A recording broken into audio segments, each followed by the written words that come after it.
ધોરણ 10 science chapter 3 ધાતુઓ અને અધાતુઓ. સવાલ પહેલો થાય કે ધાતુઓ કઈ છે? તો આપણે યાદ રાખીશું ધાતુઓ શોર્ટકટમાં ધાતુઓ અને અધાતુઓ. ધાતુઓમાં પો, સો, કે, મે, એ, જી, ફે, લે, હા હા હા, કો, મ, શી, ઓ. સાહેબ શું લખ્યું તમે? આ ધાતુઓના નામ મેં શોર્ટમાં લખ્યા છે. ફરીથી વાંચવા હોય તો પોસો કે મે, પોસો કે મે, 3-4 શબ્દો પહેલા યાદ રાખો. પોસો કે મે, એજી ફેલે, હાને જરૂર નથી, કોન્સિયો. તો potassium, sodium, calcium, magnesium, aluminium, zinc, ferrous લોખંડ iron, PB, lead, copper, mercury, silver યાની કે ચાંદી અને ઓરમ એટલે કે સોનું, ગોલ્ડ. અધાતુઓ carbon, nitrogen, sulphur, chlorine, bromine, iodine, hydrogen, oxygen, આ બધી અધાતુઓ તરીકે ઓળખવા. ફોસ્ફરસ એ આવે છે. ફોસ્ફરસ અર્ધધાતુમાં પણ ગણવામાં આવે અને ધાતુમાં પણ ગણવામાં આવે છે. ફોસ્ફરસ. ઓકે, ચલો હવે ધોરણ 10 માં ધાતુ વિશેની માહિતી વિશેષ આ ચેપ્ટરમાં આપી છે. અધાતુઓનો અભ્યાસ આ ચેપ્ટરમાં બહુ જ ઓછો આપેલો છે.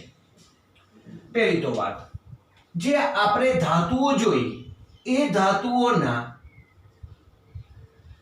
ભૌતિક ગુણધર્મો સામાન્ય રીતે આપણને આ ભૌતિક ગુણધર્મો 8મામાં સમજાવેલા છે. 8મામાં ચેપ્ટર આવે છે. પણ કંઈક વિશેષ હવે આવશે કારણ કે આપણે ધોરણ 10માં ભણીએ છીએ.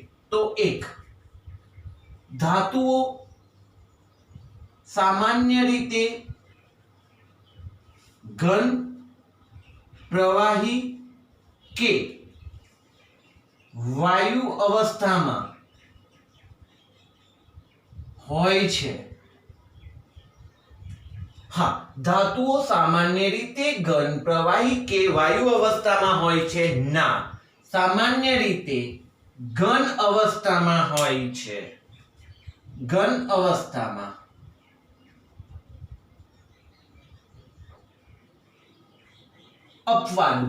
અપવાદમાં છે પારો.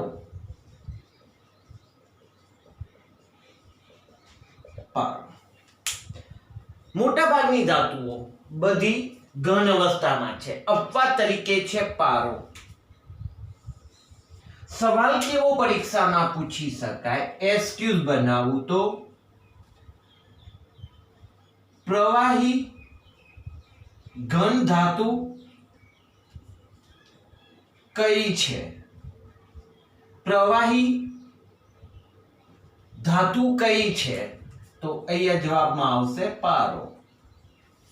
ચલો બીજો મુદ્દો, ધાતુ સામાન્ય રીતે ચરકાટ ધરાવે છે. ધાતુઓ સામાન્ય રીતે ચરકાટ ધરાવે છે. તમને એમ થાય સાહેબ લોખંડ કે ચરકાટ ધરાવે છે? પણ લોખંડને કાચ પેપરથી ઘસવામાં આવે અથવા જ્યાં લોખંડ કપાતું હોય ત્યારે કપાય પછીનો ભાગ ચરકાટ વાળો હોય છે. પણ ધીમે ધીમે હવામાનના ઓક્સિજન, ભેજ, પાણી, કાર્બન ડાયોક્સાઇડ સાથે પ્રક્રિયા થવાને કારણે ત્યાં કાટ લાગી જાય છે, જેથી એની સપાટી ડલ પડે છે. બાકી ધાતુઓ સામાન્ય રીતે ચરકાટ ધરાવે છે, એટલે કે ધાત્વિય ગુણ ધરાવે છે. ધાતુઓ ધાત્વિય ગુણ ધરાવે છે, મતલબ ચરકાટ ધરાવો એને ધાત્વિય ગુણ કહે છે. ચલો ત્રીજી વાત, ધાતુઓ સામાન્ય રીતે વજનદાર છે. ભારે છે. સાહેબ, કેટલીક ધાતુઓ વજનમાં હલકી છે. દાખલા તરીકે એલ્યુમિનિયમ, સોડિયમ, મેગ્નેશિયમ. આ ધાતુઓ છે વજનમાં થોડી હલકી છે, પણ સામાન્ય રીતે બધી ધાતુઓ વજનદાર હોય છે.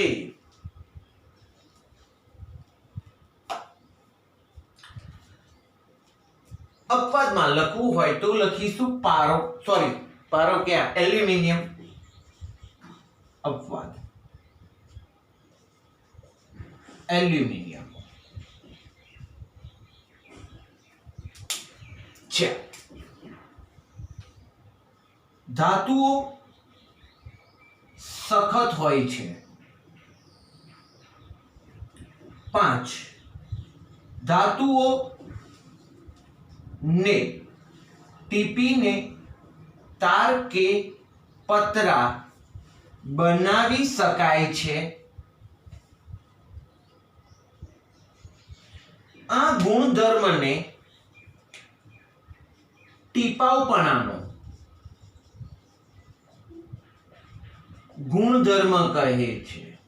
એટલે કે ધાતુઓમાં ટીપાઉપણાનો ગુણધર્મ છે. અહીં આપણે વાત કરી હતી ધાત્વીય ગુણ ધરાવે, ચળકાટ ધરાવવાનો ગુણ, એને ધાત્વીય ગુણ કહેવાય. ટીપીને તાર કે પતરા બનાવી શકાય એને ગુણ ટીપાઉપણાનો ગુણધર્મ. આપણે જાણીએ છીએ સોના ચાંદીના વરખ બનાવી શકાય છે. સોના ચાંદીના વરખ બનાવી શકાય છે. પાતળા પડવાળા વરખ બનાવી શકાય છે. બીજી વાત, સોનામાંથી 1 ગ્રામ સોનામાંથી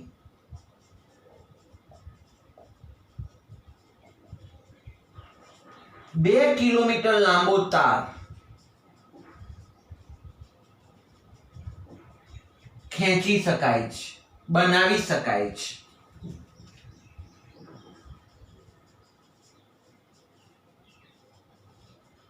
તો એમાં સોના અને ચાંદીના વરખ બનાવી શકાય છે અને 1 ગ્રામ સોનામાંથી તો 2 કિલોમીટર લાંબો તાર બનાવી શકાય છે. એટલે કે શોર્ટ એન્ડ કટ ધાતુઓને ટીપીને તાર કે પતરા બનાવી શકાય છે. બીજી વાત 6 ધાતુઓ ઉષ્માના સુવાહક છે. મતલબ કોઈ ધાતુને એક છેડે ગરમ કરવામાં આવે તો ગરમીનું વહન, ઉષ્માનું વહન થાય છે અને બીજા છેડે ઉષ્મા પહોંચે છે. તો ધાતુઓ ઉષ્માના સુવાહક છે. 7 સામાન્ય રીતે ધાતુઓના ગલન બિંદુ અને ઉત્કલન બિંદુ ઘણા ઊંચા છે. ખબર ના પડી. ગલન બિંદુ પીગાળવું યાદ કરો. ઘન અવસ્થામાંથી પ્રવાહી અવસ્થામાં જે તાપમાને પદાર્થ ફેરવાય તો એને કહેવાય ગલન બિંદુ. ધોરણ 9 માં ભણી ગયા. પ્રવાહીમાંથી વાયુ અવસ્થામાં ફેરવાય એને કહેવાય ઉત્કલન બિંદુ. તો સામાન્ય રીતે ધાતુઓના ગલન બિંદુ અને ઉત્કલન બિંદુ ઊંચા હોય છે. ઓકે. 8 ધાતુઓને અથડાવાથી રણકો આપે છે. આપણે ભજનમાં પેલા મંજીરા વગાડીએ છીએ, કથા ભજન હોય ત્યારે. પછી સ્કૂલનો જે બેલ હોય, મંદિરમાં જે છે તે ઘંટ છે તે એ ધાતુઓમાંથી બનાવેલો છે, તે રણકો આપે છે. બીજી વાત,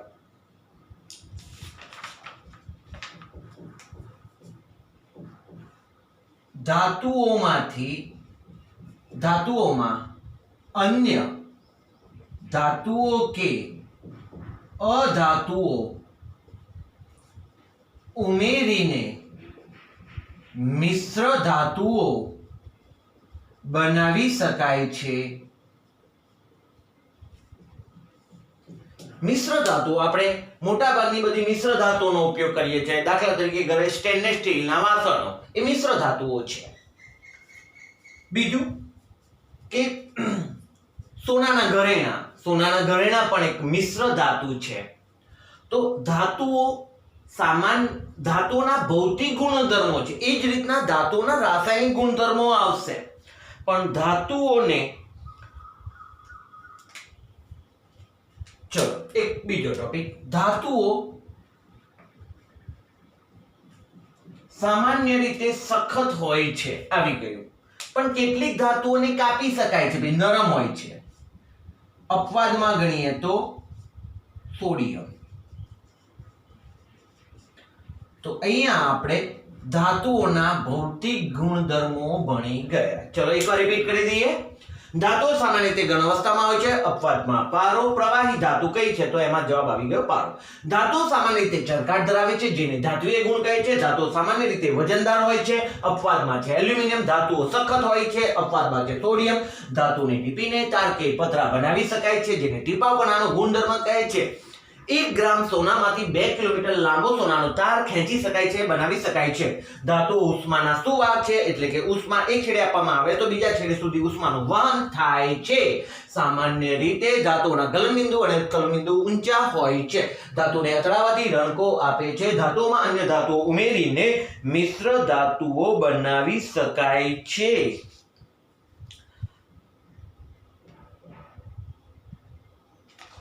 તો અહીંયા આપણે ધાતુઓના ભૌતિક ગુણધર્મો પૂરા કર્યા.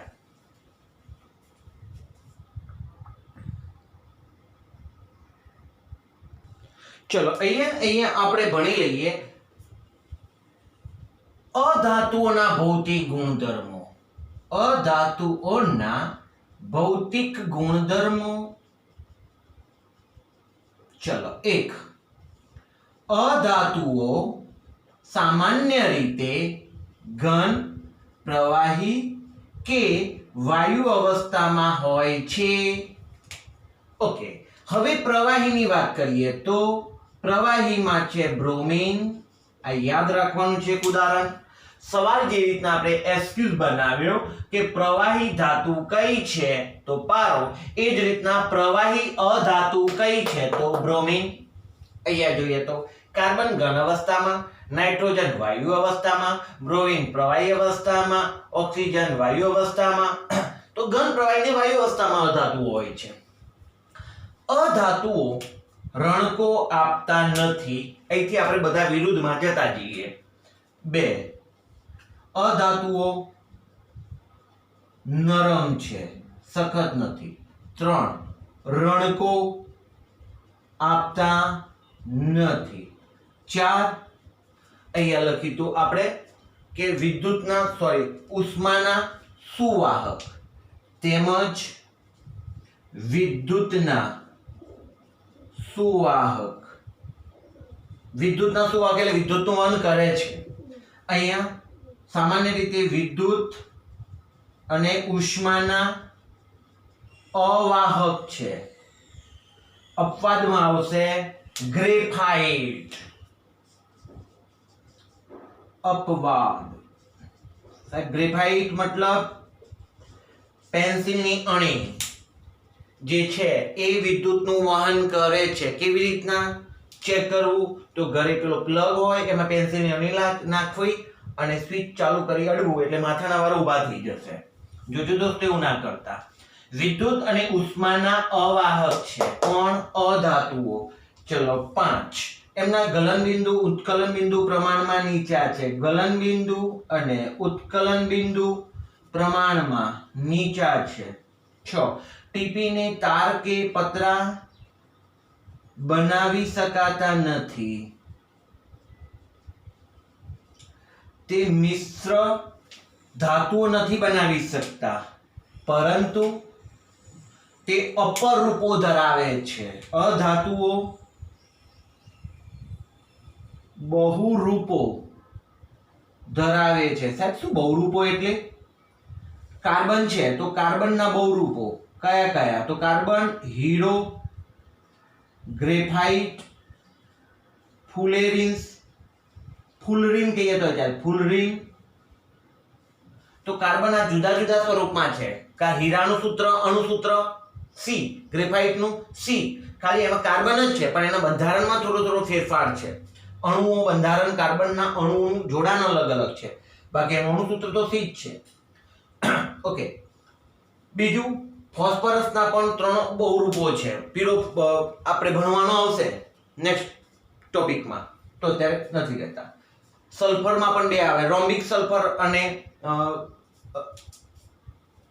સલ્ફર અને મોનોક્લિનિક સલ્ફર, એવા 2 સલ્ફર છે. ચલો હવે ગુણધર્મો. ઉત્કલનીય ઊંચા, અથડાવાથી નાનકો આપતા નથી. ઉષ્માના અવા, ટીપીને તારકે પતરા બનાવી શકાતા નથી. વજનમાં હલકા છે. 8મો વજનમાં હલકા છે. તો દોસ્તો આ ચેપ્ટરના ઈઝી 2 સવાલો આપણે પૂરા કર્યા. પહેલા છે ધાતુઓના ભૌતિક ગુણધર્મો અને અધાતુઓના ભૌતિક ગુણધર્મો.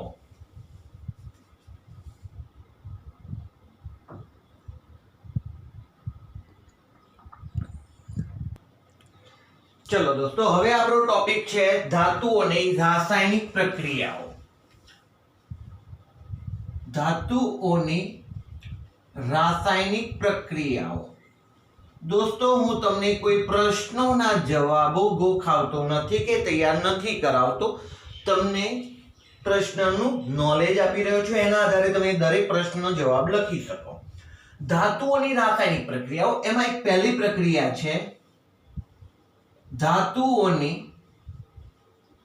ઓક્સિજન સાથેની પ્રક્રિયા. ધાતુઓની ઓક્સિજન સાથેની પ્રક્રિયાઓ. ધાતુઓ કઈ છે? તો આ ધાતુઓ, એમની ઓક્સિજન સાથેની પ્રક્રિયાઓ. એક તો પહેલી વાત આપણને ખબર હોવી જોઈએ કે ધાતુ વત્તા ઓક્સિજન આપણને આપે છે ધાતુના ઓક્સાઇડ. ઓકે, ચલો પહેલા લઈએ એમાં Na, સોડિયમ. એની ઓક્સિજન સાથેની રાસાયણિક પ્રક્રિયા. સર ભણી ગયા Na1O2. તો તમને શીખવાડેલું અણુસૂત્ર બનાવતા કયું સૂત્ર બનશે? Na2O.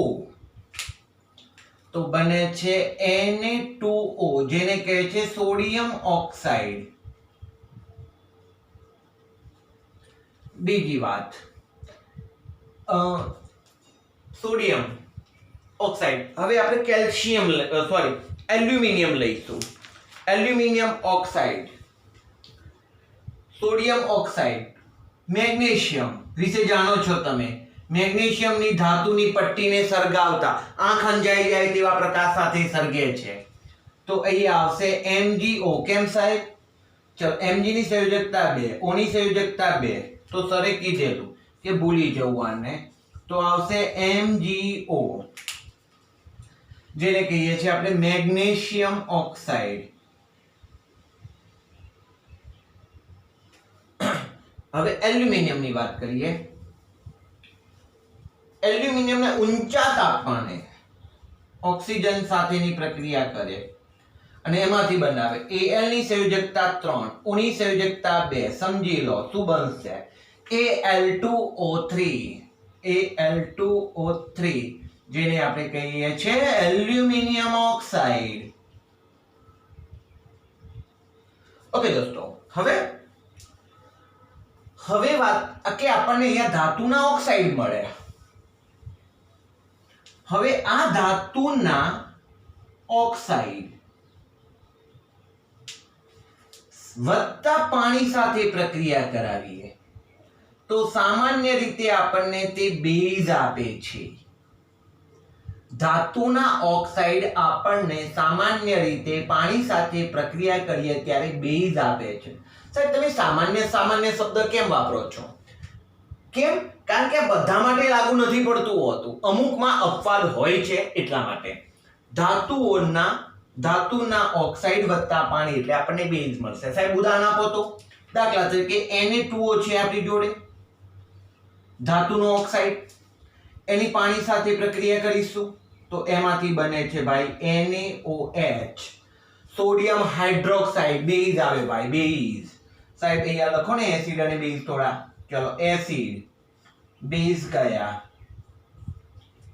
એસિડ બેઝ ખ્યાલ આપણે ચેપ્ટરમાં ભણી ગયા. HCl, HNO3, H2SO4, CS3COOH, H2CO3 બેઝમાં હતા. NaOH, KOH, NH4OH base. તો આ બેઝ મળ્યો NaOH. ઓકે, હવે મેગ્નેશિયમ સાથે પ્રક્રિયા કરીએ. MgO, મેગ્નેશિયમ ઓક્સાઇડ સાથે પ્રક્રિયા, તો બને છે MgOH ટ્વાઇસ. અહીંયા બેઝમાં આવે છે MgOH ટ્વાઇસ. પછી CaOH ટ્વાઇસ, ચૂનાનું નીતર્યું પાણી. CaOH twice, calcium hydroxide. શોર્ટમાં યાદ રાખીએ તો ધાતુની ઓક્સિજન સાથેની પ્રક્રિયાથી ધાતુના ઓક્સાઇડ બન્યા, અને આ ધાતુના ઓક્સાઇડની પાણી સાથેની પ્રક્રિયા કરીએ એટલે આપણને બેઝ મળે. હવે આપણે આ પ્રયોગની રીતે સમજવું હોય તો મેગ્નેશિયમની વાત. મેગ્નેશિયમની પટ્ટીને સળગાવવામાં આવે, આપણે પછી પ્રેક્ટિકલ કરીને સમજી લઈશું. મેગ્નેશિયમની પટ્ટીને સળગાવવામાં આવે એટલે આંખ અંજાઈ જાય તેવા પ્રકાશ સાથે સળગે છે. સળગીને પછી જે એની રાખ પડે, એકદમ વ્હાઈટ રાખ હોય છે, વ્હાઈટ એટલે એકદમ સફેદ ડસ્ટ પડે એની રાખ, એને એક બીકરમાં લઈ લેવામાં આવે અને એમાં પાણી નાખીને એને ઓગાળવામાં આવે, મતલબ એનું દ્રાવણ બનાવવામાં આવે. દ્રાવણ બનાવી દીધું, હવે એમાં લિટમસ પેપર નાખવામાં આવે તો તે લાલ લિટમસ પેપર ભૂરું બનાવે છે. ભૂરા ઉપર કોઈ અસર થતી નથી, મતલબ ભૂરું બને છે, માટે તે છે બેઝ. ચલો, ધાતુના ઓક્સાઇડ પાણી સાથે પ્રક્રિયા બેઝ આપે છે. પરંતુ હવે કેટલાક બેઝ એવા છે કે જે પાણી સાથે પ્રક્રિયા કરે અને આપણને બેઝ નથી આપતા કે એસિડ પણ નથી બનાવતા.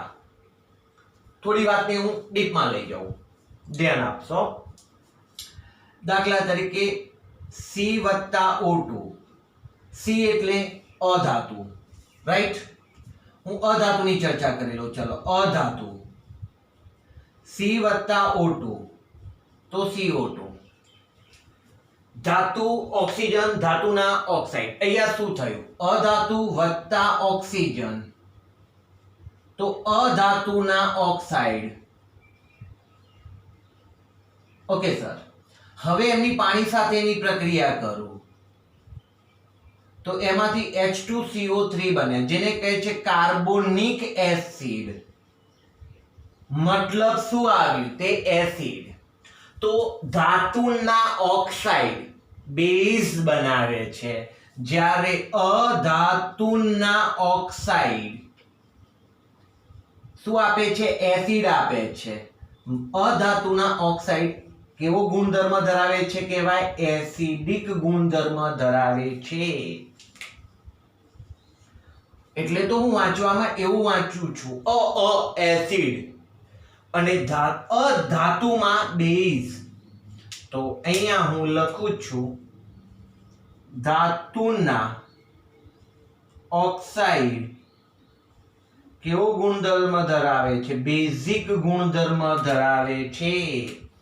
તો આપણા માટે ખાસ 1 માર્ક્સનો MCQ પૂછી શકાય કે ધાતુના ઓક્સાઇડ બેઝિક, અધાતુના ઓક્સાઇડ એસિડ. અધાતુના ઓક્સાઇડ એસિડિક ગુણધર્મ ધરાવે છે. ઓકે, એક બીજો બનાવીએ. એમાં S+O2 તો SO2, અને SO2 ની પાણી સાથેની પ્રક્રિયા લઈએ તો બને છે H2SO3, જેને કહે છે સલ્ફ્યુરસ એસિડ. ઓકે, હવે ધાતુ ઓક્સાઇડ, અધાતુ ઓક્સાઇડ. પણ કેટલાક ઓક્સાઇડ એવા છે ધાતુના અને અધાતુના કેટલાક ઓક્સાઇડ એવા છે જે તટસ્થ ગુણધર્મ ધરાવે છે, મતલબ એ બેઝિક પણ નથી અને એસિડિક પણ નથી. તો જોઈએ તો આ એલ્યુમિનિયમ ઓક્સાઇડ છે Al2O3, એની પાણી સાથે પ્રક્રિયા કરવામાં આવે, એલ્યુમિનિયમ ઓક્સાઇડની પાણી સાથે પ્રક્રિયા કરવામાં આવે તો એમાંથી એસિડિક કે બેઝિક એવો કોઈ ગુણધર્મ ધરાવતો પદાર્થ બનાવતા નથી, બરાબર છે, જેને સંકીર્ણ ક્ષાર કહે છે. અને એનું અણુસૂત્ર છે એનું અણુસૂત્રની કોઈ ચર્ચા નથી, સંકીર્ણ ક્ષારની વાત અલગ છે, આમાં ટોપિક 10 માં આવતો નથી. હવે જે એલ્યુમિનિયમ ઓક્સાઇડ છે એ એસિડિક છે કે બેઝિક છે નક્કી કરવું છે. તમે જાણો છો એસિડ વત્તા બેઝ પ્રક્રિયા કરી શું બનાવે છે? પાણી અને ક્ષાર, રાઈટ? આટલું જાણીએ છીએ. હવે આપણે Al2O3 લઈએ, એલ્યુમિનિયમ ઓક્સાઇડ. એલ્યુમિનિયમ ઓક્સાઇડ હું HCl સાથે પ્રક્રિયા કરું, Al2O3 એલ્યુમિનિયમ ઓક્સાઇડ, એના ગુણધર્મની મારે ચર્ચા કરવી છે, પ્રયોગો કરવા છે, જાણવું છે કે એસિડિક છે બેઝિક છે. તો મેં HCl સાથે પ્રક્રિયા કરી. જો આ HCl એસિડ તરીકે છે, પ્રક્રિયા થાય છે. હવે સમજીએ, Al ની સંયોજકતા 3, Cl ની સંયોજકતા 1, તો કયું અણુસૂત્ર બનશે? AlCl3 અને પ્લસ H2O. બેલેન્સ કરવા માટે અહીંયા Al2 છે, તો મારે અહીંયા બેલેન્સ કરવા માટે અહીંયા કરવા પડશે 2. તો Cl ના 3 દુના 6 થાય તો અહીંયા મારે કરવા પડે 6. હાઇડ્રોજનના 6 થયા તો અહીંયા 2 છે, તો અહીંયા મારે કરવા પડે 3. ઓક્સિજનના 3, ઓક્સિજનના 3 થઈ ગયા. તમને અહીંયા પાણી મળ્યું, એલ્યુમિનિયમ ક્લોરાઇડ એક ક્ષાર છે, ક્ષાર અને પાણી મળ્યું. સારું, આ એસિડ હતો, આ એસિડ છે. તો ફાઇનલી આ અહીંયા કેવી રીતના વર્ત્યો કહેવાય? બેઝ તરીકે વર્ત્યો કહેવાય. તો અહીંયા એલ્યુમિનિયમ ઓક્સાઇડ બેઝ તરીકે વર્તે છે, મતલબ એ બેઝિક ગુણધર્મ ધરાવે છે એવું સાબિત થયું. પરંતુ હવે હું એની એલ્યુમિનિયમ ઓક્સાઇડની બેઝ સાથે પ્રક્રિયા કરું. પહેલા એસિડ સાથે પ્રક્રિયા કરી, હવે એક બેઝ લઉં, NaOH સાથે પ્રક્રિયા કરું. તો મેં હમણાં તમને કીધું તો સંકીર્ણ ક્ષાર બને છે, મેં લખ્યું પછી ભૂસી નાખ્યું હતું. એ સંકીર્ણ ક્ષાર છે સોડિયમ એલ્યુમિનેટ. સોડિયમ એલ્યુમિનેટ અને પાણી બને છે NaAlO2, સોડિયમ એલ્યુમિનેટ. બેલેન્સ કરવા જઈએ તો Al ના 2 તો નથી, તો મારે બેલેન્સ જગ્યા ખૂટે છે.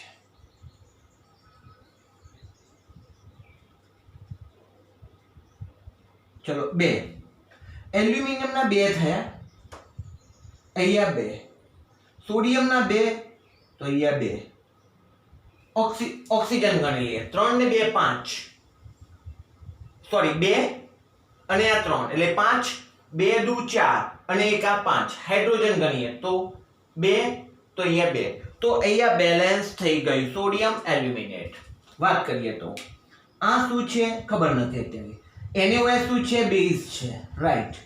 ચલો આ શું છે? ક્ષાર. અને આ શું છે? પાણી. તો અહીંયા શું હશે? ક્ષાર અને પાણી ક્યારે બને?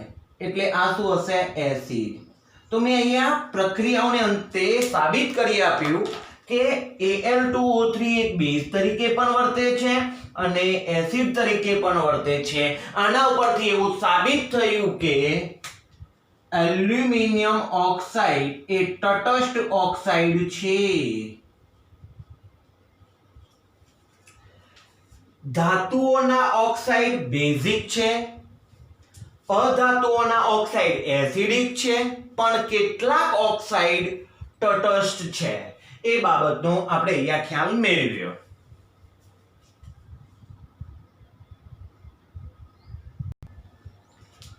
હમણાં મેં તમને દોસ્તો એવું કીધું કે એલ્યુમિનિયમ ઓક્સાઇડ તટસ્થ ઓક્સાઇડ છે. ના સાહેબ, તટસ્થ નહીં, પણ હવે આપણે એને ઉભયગુણી કહીશું ભાઈ. સોરી, કે ભાઈ ઉભયગુણી. ઉભયગુણી એટલે દેડકાને ઉભયજીવી પ્રાણી કેમ કહીએ છીએ કે ભાઈ સાહેબ એ પાણીમાં રહે છે ને જમીન ઉપર રહે છે.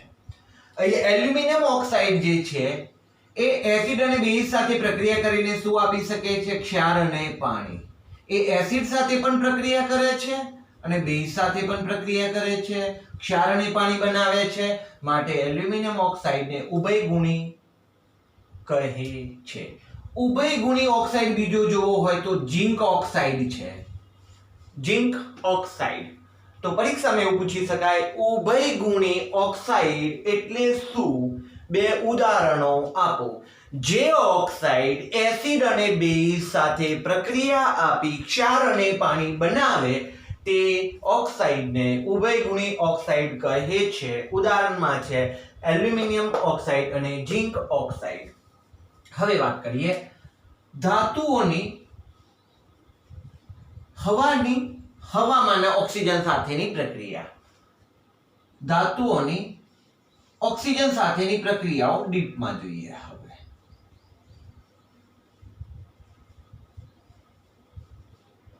સામાન્ય રીતે સોડિયમ અને પોટેશિયમ ધાતુઓ વધારે સક્રિય છે.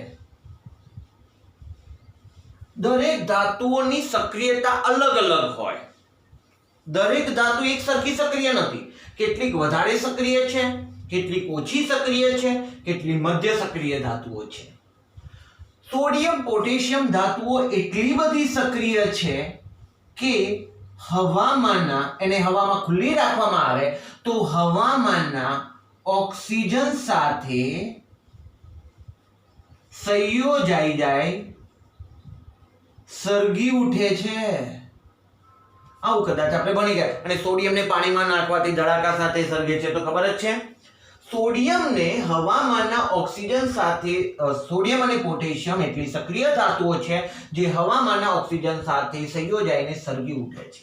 એટલે એટલી સક્રિય ધાતુઓ છે. પરંતુ એના સિવાય કે magnesium Mg, calcium Ca, zinc Zn આવી ધાતુઓ કે હવામાં ખુલ્લી રાખવાથી સળગી ઉઠતી નથી. પરંતુ શું થાય છે? એમને હવામાં ખુલ્લા રાખવામાં આવે તો ધીમે ધીમે પ્રક્રિયા કરે છે અને ધાતુની સપાટી પર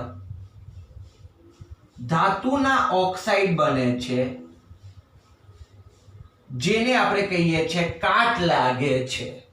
હવે સમજીએ કે આ મેગ્નેશિયમ, કેલ્શિયમ કે ઝિંક ની કોઈ પટ્ટી છે. એના ઉપર એ હવામાંના ઓક્સિજન જેમ જેમ એની સંપર્કમાં આવશે એમ ધીમે ધીમે પ્રક્રિયા કરશે અને એના ઉપર એક આછું પાતળું પડ બનશે ધાતુના ઓક્સાઇડનું. હવે ઉપર પડ બની જશે જેથી હવે અંદરની જે ધાતુ છે મેગ્નેશિયમ, કેલ્શિયમ કે ઝિંક સપાટી તો હવે ઢંકાઈ ગઈ, કાટ લાગી ગયો. એટલે હવે અંદરની ધાતુ સાથે હવામાંનો ઓક્સિજન સંપર્કમાં આવશે નહીં. એટલે આ જે કાટ બને છે એ હવે ધાતુની અંદરની ધાતુનું રક્ષણ કરે છે. રક્ષણાત્મક પડ બની ગયું એવું કહેવાય. ઉપર કાટ લાગી ગયો જેથી હવે અંદરની ધાતુ ખવાશે નહીં, ક્ષાર લાગશે નહીં, એનું ક્ષારણ થશે નહીં. ધાતુ ઓક્સાઇડનો કાટ બને છે જે ધાતુનું રક્ષણાત્મક પડ બને છે અને હવે વધારે ધાતુ ખવાતી નથી, કાટ લાગતો નથી. ઓકે, બીજી વાત કરીએ તો લોખંડ. લોખંડ સામાન્ય રીતે હવામાંના ઓક્સિજન સાથે પ્રક્રિયા કરી કાટ તરત જ બનાવતો નથી. પરંતુ તત્વ લોખંડને કાટ કેમ લાગે છે? ભેજ, પાણી અને ઓક્સિજન. પહેલા પાણી સંપર્કમાં આવવાથી પછી એને પણ સામાન્ય રીતે જે લોખંડ છે એ લોખંડ હવા સાથે પ્રક્રિયા કરતું નથી, પરંતુ પાણી સાથે પછી એને ગરમીના કારણે, વાતાવરણની ગરમી કે ગરમ કરવાને કારણે એ ઓક્સિજન સાથે પ્રક્રિયા કરે, એના ઉપર કાટ લાગે છે. મતલબ ઓક્સિજન સાથે પ્રક્રિયા થઈ. લોખંડને સળગાવવામાં આવે, સાહેબ સળગતું છે ના સળગે, પણ એનો બારીક ભૂકો કરેલો હોય અને મોટી વાત ભઠ્ઠીમાં એને નાખવામાં આવે તો એ લોખંડનો ભૂકો સળગે છે, મતલબ કે એ ઓક્સિજન સાથે પ્રક્રિયા કરી Fe2O3 બનાવે છે. ઓકે, હવે વાત આવે છે કોપર. આપણા ઘરે તાંબાના, કોપર એટલે તાંબુ. હવે તો આપણા ઘરમાં તાંબાના વાસણો ઓછા હોય છે, પણ ગામડે કદાચ તમે જાઓ ત્યાં દાદા દાદી રહેતા હોય, નાના નાની રહેતા હોય, તેમના પેલા તાંબાના ઘડા જોયા હશે. એ શું કરે, દિવાળીમાં એ વાસણો કાઢે, તામ્રપત્રી પિતાંબરી મંગાવે અથવા ખાટી છાશથી એને ઘસે, ચકચકિત બનાવે મૂકી દે. કેમ એવું? તો ધીમે ધીમે આ કોપરના જે વાસણો છે એ હવાના સંપર્કમાં આવે છે અને તે હવામાનના ઓક્સિજન સાથે પ્રક્રિયા કરીને એના ઉપર કોપર ઓક્સાઇડનું પાતળું પડ બનાવે છે, કાટ લાગે છે. ધાતુનો ઓક્સાઇડ બને છે. શું બને છે? Copper oxide. અને એ કાળું પડ બનાવે છે, જેથી તાંબાની ઉપરની સપાટી ઝાંખી પડે છે. ઘણીવાર આપણે ચાંદીના, આમ તો સામાન્ય રીતે ચાંદી, સોનું અને ચાંદી એ હવામાંના ઓક્સિજન સાથે પ્રક્રિયા કરતા નથી. એટલે સોના ચાંદીને કાટ લાગતો નથી. એલ્યુમિનિયમને હા કાટ લાગે છે, પણ એ લોખંડ જેટલો કાટ નથી હોતો. લાગે છે ખરા. તમારે કોઈ જગ્યાએ ઘરે વાસણ એલ્યુમિનિયમનું પડી રહ્યું હોય તો એની સપાટી પર તમે આંગળીને આમ બરાબર ઘસજો તો એકદમ કાળું કાળું પડ થઈ જશે. તમારી આંગળી પર કાળો પડ થશે. તો એ છે એલ્યુમિનિયમ ઓક્સાઇડ. એમ કીધું તાંબાના વાસણો ઘરે છે, ગામડે છે, એના ઉપર પડ કોપર ઓક્સાઇડ બને છે, એની સપાટી ઝાંખી પડે છે, મતલબ તે હવામાંના ઓક્સિજન સાથે પ્રક્રિયા કરે છે. સોડિયમ અને પોટેશિયમ તો એવા છે કે હવામાંના ઓક્સિજન સાથે સીધા જોડાય, સળગી પણ ઉઠે છે. આ ધાતુ સળગતી નથી. આમ ધાતુઓ ઓક્સિજન સાથે પ્રક્રિયા કરે છે. સોનું અને ચાંદી જે છે એ ઊંચા તાપમાને પણ ઓક્સિજન સાથે પ્રક્રિયા કરતા નથી, કાટ લાગતો નથી, એટલે તો એમાંથી ઘરેણા બનાવવામાં આવે છે.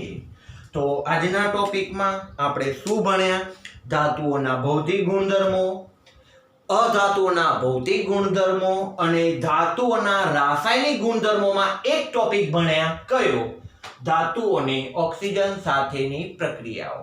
જેમાંથી આપણે બનાવ્યા ધાતુના ઓક્સાઇડ અને ચર્ચા કરી કે ધાતુના ઓક્સાઇડ બેઝિક ગુણધર્મ ધરાવે છે. કેટલાક ઓક્સાઇડ એસિડિક અને બેઝિક બંને ગુણધર્મ ધરાવે છે, તો એમને આપણે ઉભયગુણી ગુણધર્મ કીધો. અને ધાતુઓની હવામાંના ઓક્સિજન સાથેની પ્રક્રિયાની ચર્ચા કરી. તો આજનો ટોપિક આપણે અહીંયા સુધી રાખીએ છીએ. નેક્સ્ટ લેક્ચરમાં ધાતુઓના રાસાયણિક ગુણધર્મનો બીજો ટોપિક, ત્રીજો ટોપિક આવશે. તો આજનું લેક્ચર અહીંયા સુધી અટકાવું છું. ધન્યવાદ.